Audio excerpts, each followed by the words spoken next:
Hello friends, जेके study point के YouTube channel पर आपका फिर से स्वागत है। हम इस वीडियो में बचा हुआ चैप्टर कंप्लीट करने वाले हैं। ज्योग्राफी का चैप्टर नंबर 2, जनसंख्या वृद्धि, जनसंख्या घनत्व, जनसंख्या वितरण। ये देखने वाले हैं वितरण, घनत्व और वृद्धि।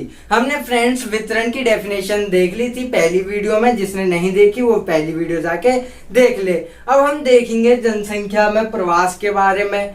इससे पहले थोड़ा सा रिवाइज कर लेते हैं। रिवाइज करना बहुत जरूरी होता है, वरना उस पर धूल पड़ जाती है और हम याद नहीं कर पाते और पेपरों में हमें याद आता अरे ये तो पढ़ा था, लेकिन क्या था कुछ पता नहीं, धूल पड़ गई क्योंकि हमने रिवाइज नहीं करा।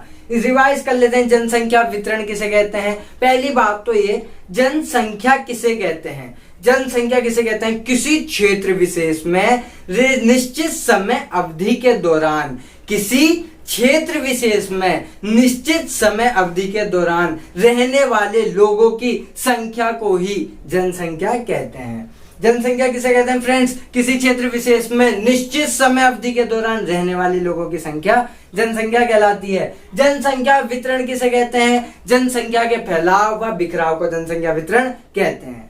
अब जनसंख्या घनत्व, जनसंख्या घनत्व किसे कहते हैं? पिछली वीडियो में मैंने घनत्व की जगह संगठन बोल दिया था, वो थोड़ी सी मिस अंडरस्टैंडिंग हो गई क्योंकि मैं जनसंख्या संगठन पढ़ा रहा था अपने बच्चों को, तो मेरे को संगठन याद आ गया, घनत्व में भूल गया था। तो घनत्व है, उस वर्ड की जगह जनसंख्या घनत्व है। जनसंख्या घनत्व क्या होता है? प्रति वर्ग किलोमीटर में, प्रति वर्ग किलोमीटर में रहने वाले लोगों की संख्या ही जनसंख्या कहलाती है। प्रति वर्ग किलोमीटर में रहने वाले लोगों की संख्या ही जनसंख्या घनत्व कहलाती है। एक और चीज फ्रेंड्स, जनसंख्या, विश्व का जनसंख्या घनत्व कितना है? ये क्वेश्चन मैंने करवा दिया था। विश्व का जनसंख्या घनत्व कितना है फ्रेंड्स? 54 व्यक्ति प्रति वर्ग किलोमीटर। कितना है फ्रेंड्स? 54 व्यक्ति प्रति वर्ग किलोमीटर। और भारत का जनसंख्या घनत्व कितना है? हमें पहले विश्व का पढ़ना है, फिर भारत का। भारत का कितना है? भारत का जनसंख्या घनत्व है 382 व्यक्ति प्रति वर्ग किलोमीटर। मैं ये वर्ग क्यों लगा रहा हूँ? वर्ग होता है जो चारों साइड से होता है। अब हम सीधा सीधा तो नापेंगे नहीं, 1 किलोमीटर यानी कि चारों साइड से 1 किलोमीटर, इधर से इधर से इधर से उधर से, चारों साइड से 1 किलोमीटर, उसी को बोलेंगे प्रति वर्ग किलोमीटर। जनसंख्या वृद्धि, जनसंख्या वृद्धि पढ़ी थी, वृद्धि दर पढ़ा था, जनसंख्या वृद्धि, जनसंख्या ह्रास पढ़ा था, जनसंख्या के धनात्मक वृद्धि पढ़ी थी, जनसंख्या की ऋणात्मक वृद्धि पढ़ी थी। अगर ये रिवाइज करूंगा तो एक और वीडियो बन जाएगी 1 घंटे की, इसलिए इसे थोड़ा सा छोड़ देते हैं। तुम इसे याद कर लेना या लिख लेना। प्रवास पढ़ रहे थे। प्रवास 2 प्रकार के होते हैं। प्रवास जनसंख्या परिवर्तन को क्या क्या प्रभावित करती है? जनसंख्या परिवर्तन कैसे होता है? या तो जन्म होगा, या तो मृत्यु होगी तो जनसंख्या घट बढ़ेगी, या तो प्रवास होगा। तीसरा कारक होता है प्रवास। या तो लोग चले जाएं या तो लोग आ जाएं तो जनसंख्या क्या होगी? घटती बढ़ेगी। प्रवास कितने प्रकार के होते हैं फ्रेंड्स? प्रवास होते हैं 2 प्रकार के। कितने प्रकार के फ्रेंड्स? प्रवास होते हैं 2 प्रकार के। प्रवास कितने प्रकार के होते हैं फ्रेंड्स? 2 प्रकार के। एक प्रवास होता है अप्रवास। एक क्या होता है? अप्रवास। एक प्रवास क्या होता है फ्रेंड्स? अप्रवास। और एक होता है उत्प्रवास। अप्रवास, उत्प्रवास। अप्रवास होता है कि अपने गंतव्य स्थान को छोड़कर वो कहीं आकर के बसता है, उसके लिए वो क्या हुआ? अप्रवास। और जिस गंतव्य स्थान को छोड़ के जा रहा है वो गंतव्य स्थान क्या हुआ? उत्प्रवास। वो क्या हुआ? उत्प्रवास, क्योंकि वहां से तो वो जा रहा है और जहां आ रहा है उसे बोलते हैं अप्रवास। अप्रवास और उत्प्रवास देख लिया फ्रेंड्स। प्रवास को प्रभावित करने वाले या आकर्षित करने वाले कारक, ऐसा क्या कारक हैं जो लोगों को एक स्थान से दूसरे स्थान ले जाती है या उस स्थान को छोड़ने पर मजबूर कर देती है? ऐसे क्या कारक हैं? ये क्वेश्चन बहुत इंपॉर्टेंट है, आ सकता है, इसे नोट करके जरूर लिख लीजिए। प्रवास को प्रभावित करने वाले या आकर्षित करने वाले कारक तो 2 होते हैं। प्रवास को प्रभावित, लोगों को मजबूर करता है कि यहां से छोड़ के कहीं और जा या वहां पे छोड़ के कहीं और आ। 2 कारक होते हैं। एक होता है अपकर्ष कारक। एक क्या होता है? अपकर्ष कारक, अपकर्ष कारक। दूसरा होता है प्रतिकर्ष कारक। एक होता है अपकर्ष कारक और एक होता है प्रतिकर्ष कारक। अपकर्ष कारक क्या होता है फ्रेंड्स? जिसमें आप्रवास के लिए लोगों को आकर्षित करता है। आओ जी आओ जी, लोग देखते हैं और यहाँ चीज अच्छी है तो लोग जाएंगे, सबसे ज्यादा लोग क्या करेंगे, उस जगह पे आएंगे। अपकर्ष कारक क्या होता है, किसी स्थान पे आने के लिए आकर्षित करता है। चुंबक देखा है, चुंबक रख दो तो लोहे अपने आप आ जाते हैं। ऐसी कोई स्थान होगा, उसमें कुछ चीजें होंगी जो लोगों को आकर्षित करती हैं। प्रवास को प्रभावित करने वाले कारक, दो कारक, एक अपकर्ष कारक और एक प्रतिकर्ष कारक। अपकर्ष कारक और प्रतिकर्ष कारक। अपकर्ष कारक में ऐसे क्या कारक हैं जो प्रवास के लिए आकर्षित करती है लोगों को। पहला है रोजगार के अवसर। लोग नगर में क्यों भाग रहे हैं, क्योंकि वहां रोजगार के अवसर मिलते हैं, इसलिए प्रवास करने पर अप्रवास करने के लिए आकर्षित होते हैं। यहाँ पे रोजगार के अवसर मिल रहे हैं तो लोग क्या करेंगे, आकर्षित हो जाएंगे अप्रवास करने के लिए, सब आएंगे दूर दूर से।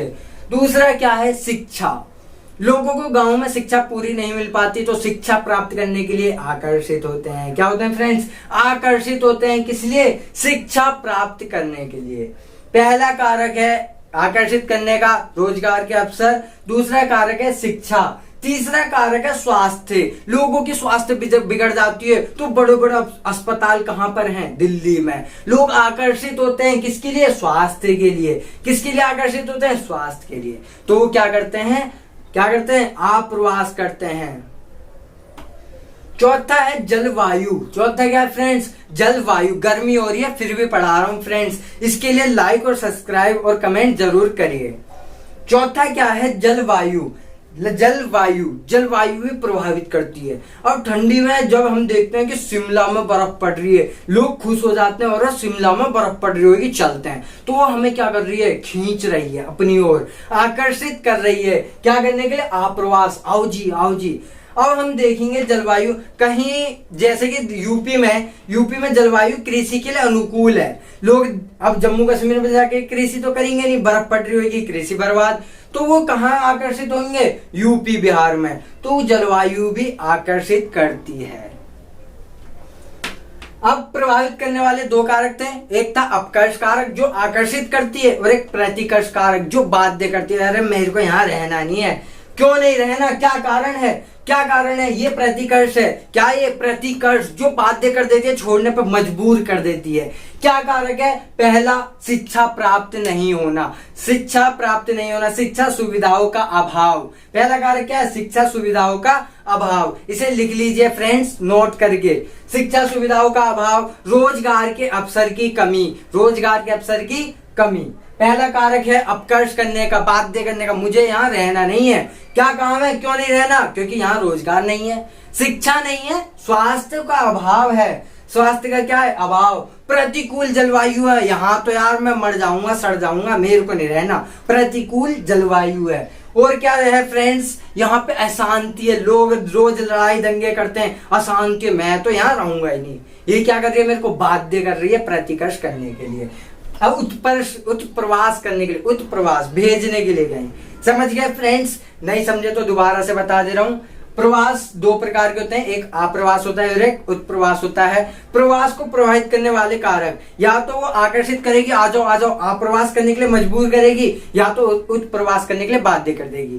तो आप्रवास करने के लिए आकर्षित करने वाले कारक अपकर्ष, क्या कारक है, शिक्षा स्वास्थ्य रोजगार और फ्रेंड्स जलवायु। प्रतिकर्ष यानी कि उत्प्रवास करने वाले कारक हमें बाध्य कर देती है यहाँ से भेजने के लिए अपने गंतव्य स्थान को। क्या कारक है, शिक्षा ना मिलना, रोजगार ना मिलना, स्वास्थ्य ना मिलना। और जलवायु प्रतिकूल होना, शांति अशांति, शांति नहीं है, शांति होगी तो यहीं रहेंगे ना। अशांति यानी कि यहाँ पे लड़ाई दंगे होते रहते हैं, महामारी, भूखमरी, जलवायु परिवर्तन, ये सब होते हैं जो कि उत्प्रवास को प्रभावित करते हैं, उत्प्रवास करने के लिए मजबूर कर देते हैं। यह है प्रतिकर्ष कारण। अब फ्रेंड्स बहुत ही इंपॉर्टेंट क्वेश्चन है ये क्वेश्चन क्या है, विज्ञान प्रौद्योगिक ने, साइंटिस्ट ने, प्रौद्योगिक ने किस प्रकार जनसंख्या वृद्धि में सहायता दी है। जनसंख्या बढ़ रही है लेकिन अभी भी समस्या थोड़ी सी है। क्या कारण है, ऐसा क्या कर दिया विज्ञान ने और प्रौद्योगिकी ने कि जनसंख्या वृद्धि तो हो रही है लेकिन अभी भी ज्यादा समस्या नहीं है। विज्ञान और प्रौद्योगिकी ने जनसंख्या वृद्धि में क्या से सहायता दी है? तो इसका आंसर यह है कि विज्ञान और प्रौद्योगिकी की सहायता से, विज्ञान की सहायता से और प्रौद्योगिकी की सहायता से खाद्यान्न वस्तु और उत्पादन बढ़ रहा है। खाने की कमी नहीं हो रही है, खाद्यान्न वस्तु बढ़ रही है और उत्पादन भी बढ़ रहा है विज्ञान की वजह से और प्रौद्योगिकी की वजह से। कैसे? उन्होंने नए नए बीज लिया है जो उत्पादन बढ़ाती है, और उर्वरक लिया है जो उत्पादन बढ़ा रही है, यानी कि हमारे खाद्यान्न बढ़ा रही है। मानवीय आवश्यकताओं की समय समय पर पूर्ति कर देता है। विज्ञान और प्रौद्योगिकी क्या कर रहा है? मानव की जो भी आवश्यकता वाली चीजें हैं समय समय पर उनकी पूर्ति कर देता है। विज्ञान और प्रौद्योगिकी ने बहुत मदद दी है कि तुम जनसंख्या बढ़ाओ, हम तुम्हें सब कुछ देंगे, ऐसा कर दिया है। जनसंख्या वृद्धि के बावजूद, जनसंख्या बढ़ रही है उसके भी बावजूद विज्ञान और प्रौद्योगिकी से मानव और संसाधन में संतुलन हुआ है। जनसंख्या वृद्धि भी बढ़ रही है, फिर भी संतुलन दोनों में है। किसके कारण? विज्ञान और प्रौद्योगिकी के कारण। ये इंपॉर्टेंट क्वेश्चन है, बहुत ही इंपॉर्टेंट क्वेश्चन है, इसे लिख लीजिए जरूर स्क्रीनशॉट खींच करके। अब हम देखने वाले हैं कुछ छोटे छोटे पॉइंट। अशोधित मृत्यु दर व अशोधित जन्म दर। एक है अशोधित मृत्यु दर, एक है अशोधित जन्म दर। अशोधित मृत्यु दर क्या होता है? प्रति हजार महिलाओं द्वारा, प्रति हजार व्यक्तियों द्वारा, प्रति हजार व्यक्तियों के पीछे।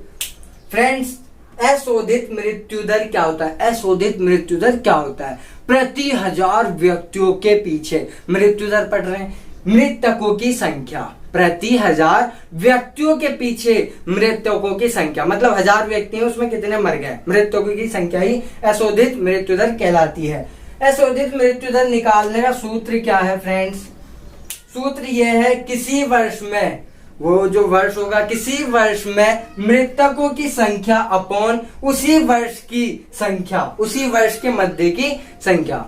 अशोधित मृत्यु दर निकालने का फॉर्मूला, किसी वर्ष में मृतकों की संख्या बटे में उसी वर्ष के मध्य की संख्या इंटू 1000, क्योंकि प्रति 1000 पे निकाल रहे हैं।